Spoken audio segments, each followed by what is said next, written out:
A gente viu essa semana o pesadelo que a apresentadora Ana Hickman viveu, menino. Um fã invadiu o quarto dela porque fantasiava que tinha um relacionamento com a artista. Veja.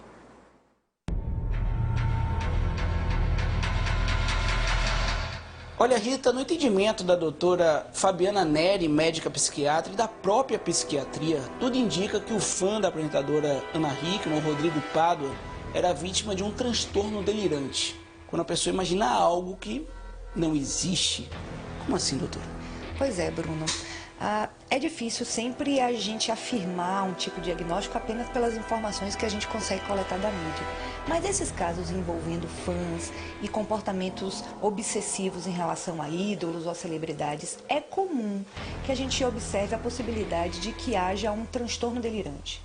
O que é um transtorno delirante? É quando você tem um quadro onde o indivíduo acredita de forma inabalável que existe algum tipo de relação ou de sentimento em relação à pessoa que é alvo daquela emoção. Então, a gente pode chamar isso, por exemplo, de delírio erotomaníaco. Em geral, caracterizado por uma crença inabalável, isso é que caracteriza o delírio, de que ele é correspondido romanticamente de alguma maneira. E ele acredita que ele tem algum tipo de relação romântica com aquela pessoa que geralmente tem um status acima do que o indivíduo que sofre do delírio.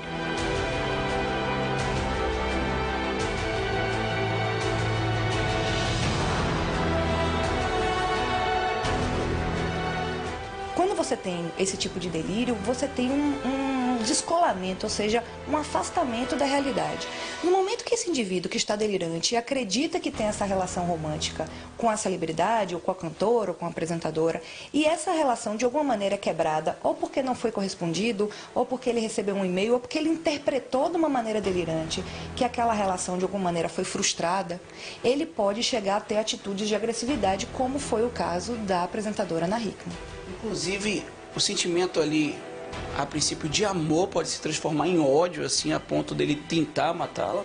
Sem dúvida nenhuma. Esse é o grande problema dos quadros delirantes. Como é algo baseado numa fantasia, numa ilusão, não é algo real, então os sentimentos eles podem mudar, não só de coloração, mas como de intensidade de uma forma muito rápida. Então uma pessoa que imagina que está apaixonada por uma outra pessoa e essa pessoa corresponde a essa paixão, e essa pessoa, por exemplo, não respondeu um e-mail, ele pode se sentir absolutamente traído, magoado, humilhado, e aquele sentimento que era de amor passa a ser de frustração, raiva, ódio, e pode se transformar, sim, em atos agressivos. E é o que mais a pessoa precisa ficar atenta, e a própria família também. Principalmente a mudança de comportamento. Se você tem um indivíduo da sua família, um amigo, uma pessoa próxima, que em determinado momento começa a se comportar de uma maneira diferente do padrão que ele tinha, ou ficar mais isolado, ou mudar o repertório de coisas que ele gostava de fazer, ou começar a se comportar de uma maneira diferente, é um sinal de atenção que deve ser conversado, deve chamar a pessoa para entender o que está acontecendo e, se for necessário, levar ele para uma avaliação com um médico psiquiatra especializado. Agora, pessoas assim não podem ser consideradas psicopatas, né, doutora? Seriam coisas diferentes. A psicopatia, ela é caracterizada como um transtorno de personalidade, que envolve principalmente duas características: a impossibilidade de sentir culpa e a incapacidade de ser empático, ou seja, se colocar no lugar do outro. Mas é um transtorno de personalidade. O indivíduo sabe exatamente o que ele está fazendo e em nenhum momento ele perde o contato com a realidade. No caso dos transtornos delirantes, o que a gente tem é um descolamento da realidade. O indivíduo imagina que aquilo é real, mas aquilo não é real. Então, são dois transtornos diferentes e se comportam de maneiras diferentes. E como é o tratamento? É possível tratar um transtorno delirante? Sim, sem dúvida nenhuma. Tanto se for um transtorno delirante crônico, ele tem tratamento através de medicações, como se ele for sintoma de alguma outra síndrome psiquiátrica. Aí você vai tratar de acordo com a patologia primária que esteja causando aquele sintoma. Mas sim, sempre tem tratamento.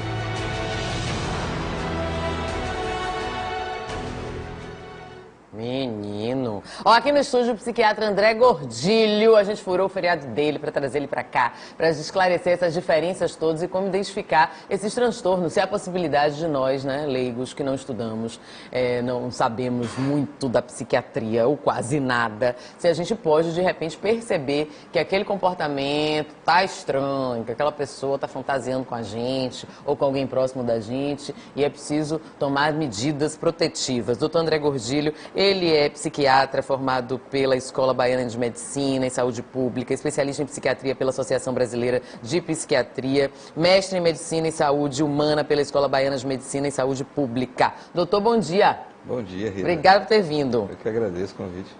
Bom, a gente viu esse caso de Ana Hickman que nos chamou a atenção essa semana, mas a gente teve Ana Hickman logo, né, despontando, que foi mais grave. Aí, de repente, a Anitta também recebeu a visita de um fã em casa, né, e como se fosse nada, como se fosse íntimo dela, né, oi, olá, como vai, tudo bem? E aí ela foi à delegacia, prestou queixa, etc. E aí agora a gente fica sem saber exatamente até onde é admiração, né, porque ela tratava como um admirador, ela até conversava com ele. Quando ele começou a fantasiar demais, ia dizer coisas, né, fazer, enfim, escândalos nas redes sociais, falar coisas desagradáveis, ela o bloqueou, mas ele continuou perseguindo. Há como a gente identificar que aquilo não está normal, que aquilo não é bom?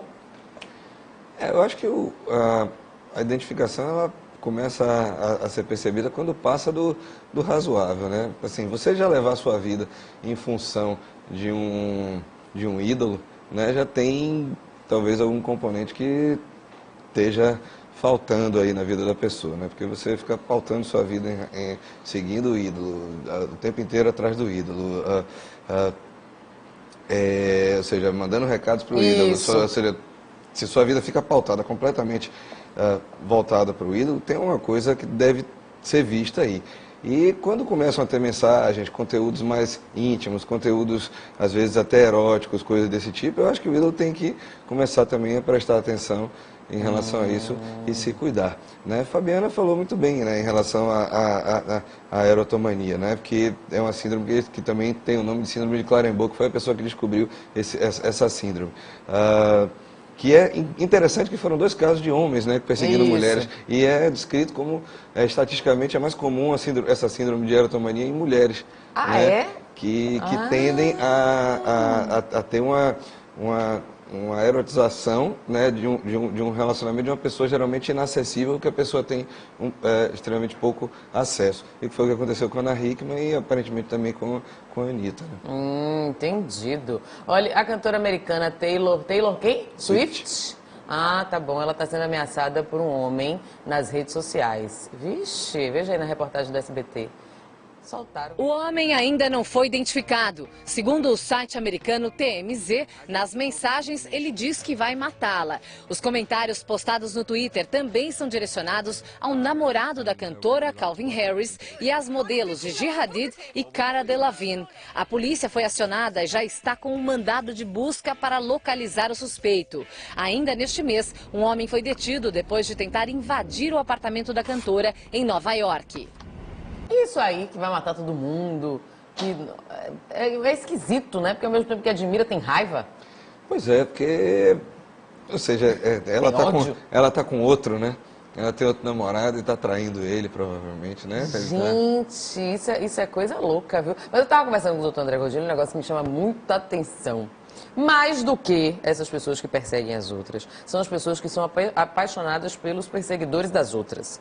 Por exemplo, se esse moço do caso de Ana Hickman vivesse, né, se não acontecesse essa tragédia que foi, né, enfim, ele morreu ali naquela situação, ele seria preso, bem provavelmente ia ficar um tempo na cadeia, etc. E com certeza, lhe digo, com certeza absoluta, ia receber cartas de admiradoras, de gente que gosta dele, que acha ele ótimo, que quer namorar com ele. Porque aconteceu isso, minha gente, com o maníaco do parque. Aconteceu isso com o maníaco de Goiás, que matava também mulheres no ponto de ônibus, chegava de moto e dava tiros. Aconteceu isso com vários e vários assassinos em série, né? E que chegaram a se casar, inclusive. Suzane von Richthofen está aqui com o namorado dizendo que ela quer ter filhos, né? Que ela quer constituir família, o namorado amarradão nela. Como é isso? A pessoa gosta de correr perigo, doutor? Às vezes é difícil você ter uma explicação muito clara para esse tipo de comportamento, né? As pessoas, hoje em dia, têm agido de forma, enfim, não muito segura, não muito adequada, né? Enfim, as pessoas ficam buscando admiração em pessoas que transgridem, né? Em pessoas que são assassinos, em pessoas que... Né? Isso tem que ser eventualmente revisto e pensado, né? Por que isso está acontecendo, né? É uma tentativa de, não, eu vou mudar com ele, comigo ele vai mudar, ou comigo ela vai mudar. É possível, não teria uma explicação assim tão clara para uma generalização de casos e possibilidades diferentes, mas sem dúvida, talvez, indo por esse lado, né? A pessoa vai e busca, não, vou ser o salvador, né, dessa pessoa. Não, Rita foi e cometeu um crime e fez alguma coisa, então, eu vou focar em Rita porque eu vou salvar Rita. Que medo. Hashtag medo. Ó, o doutor André Gordilho vai continuar conosco. Você pode fazer perguntas pelo 99690-6290. A gente está falando desses casos em que ídolos são perseguidos por fãs ou supostos fãs, né? Gente que imagina que é namorado, namorada dos fãs, gente que acha que, enfim, tem um relacionamento e que chega a esses extremos, como foi o caso de Ana Hickman, de Anitta também essa semana. E a gente vai continuar tratando desses assuntos aqui. Então participe pelo 99690-6290, porque agora eu tenho que ir ao vivo com Isadora Florentina, Nobreza da Informação. Bom dia, Isadora, onde é que você tá? Eu tava procurando aqui, ó, e achei, porque eu não tava lembrando o nome do filme. Mas tem um filme, o nome em português é Louca Obsessão. É um filme antigo, dos anos 90. Aí, ó, o lançamento dia 6 de março de 92. Mas esse filme fez grande sucesso e eu gosto muito de assisti-lo, porque conta a história de um escritor, Paul Sheldon. Ele sofreu um acidente de carro. E uma enfermeira, né, enfermeira de verdade, profissão, Annie, que se dizia a fã número 1 dele, ele um escritor, enfim, famoso e tal, o socorreu. Só que ela já tinha tudo planejado na cabeça dela. Ela leva ele para casa, que é uma casa isolada, cuida dele, né, da saúde, etc. e tal, porque ela fantasiava exatamente isso, que tinha uma relação com ele, porque ela conhecia toda a obra dele, as características dos personagens, em que situação ele escreveu cada um. E daí, meu filho, acontecem coisas inacreditáveis, porque este homem come o pão que o diabo amassou na mão desta criatura. E aí ele começa a entender a maluquice, né? Porque no primeiro momento, a pessoa chega e vai de encontro, né? Vai de, mas que é isso, que absurdo e tal, não sei o quê. Depois ele começou a entrar na fantasia dela, né? Então, meu bem, meu amor, traga isso, traga aquilo, né? Tentando manipulá-la também para se salvar, para sair vivo disso, né? Porque você vê que é exatamente uma situação delirante, na qual a pessoa, ela cria uma realidade, né, diferente da psicopatia, que a pessoa tem consciência plena daquilo que está fazendo. Na pessoa que está delirando, ela acredita cegamente que a pessoa tem uma conexão com ela. Isso. Então, não há nada que você... nenhum tipo de argumento que você possa usar à luz, né, do que é razoável, que a pessoa possa entender como, não, realmente eu estou exagerando, não. Aqui você está, né... Eu estou aqui, e Rita Batista é famosa, né? Mas eu acho que Rita tem uma conexão comigo e Rita está apaixonada por mim, eu vou começar a assediar a Rita. E aí não tem quem me faça pensar o contrário. Entendeu? Nada vai me convencer do contrário. Entendi.